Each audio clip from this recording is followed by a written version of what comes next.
ছাত্র জনতার অভ্যুত্থানে প্রধানমন্ত্রীর পদ থেকে পদত্যাগের পর দেশ ছেড়ে ভারতে আশ্রয় নেওয়া আওয়ামী লীগ সভাপতি শেখ হাসিনার এখন চুপ থাকা উচিত বলে মন্তব্য করেছেন অন্তর্বর্তীকালীন সরকারের প্রধান উপদেষ্টা ডক্টর মোহাম্মদ ইউনূস। ভারতীয় সংবাদ মাধ্যম পিটিআই কে দেওয়া এক সাক্ষাৎকারে তিনি এ মন্তব্য করেন। ওই সাক্ষাৎকারটি আজ বৃহস্পতিবার দ্য ইকোনমিক টাইমস এর অনলাইন সংস্করণে প্রকাশ করা হয়েছে। ডক্টর মোহাম্মদ ইউনূস বলেন, বাংলাদেশ তাকে ফেরত না চাওয়া পর্যন্ত সাবেক প্রধানমন্ত্রীকে চুপ থাকতে হবে। প্রধান উপদেষ্টা বলেন, ভারতে সেখানে কেউ তার অবস্থানে স্বাচ্ছন্দ্য বোধ করছে না। আমরা তাকে ফেরাতে চেষ্টা করতে চাই। তিনি ভারতে আছেন এবং মাঝে মাঝে কথা বলছেন, যা সমস্যাপূর্ণ।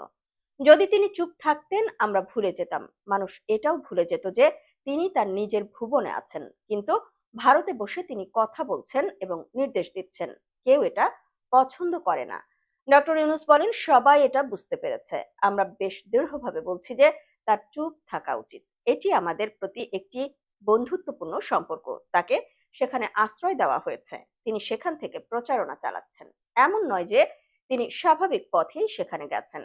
জনগণের অভ্যুত্থান এবং জনরোষের কারণে তিনি পালিয়ে গেছেন। তিনি বলেন, হ্যাঁ, তাকে ফিরিয়ে আনতে হবে। তা না হলে বাংলাদেশের মানুষ শান্তিতে থাকবে না। তিনি যে ধরনের নৃশংসতা করেছেন তাকে এখানে সবার সামনে বিচার করতে হবে।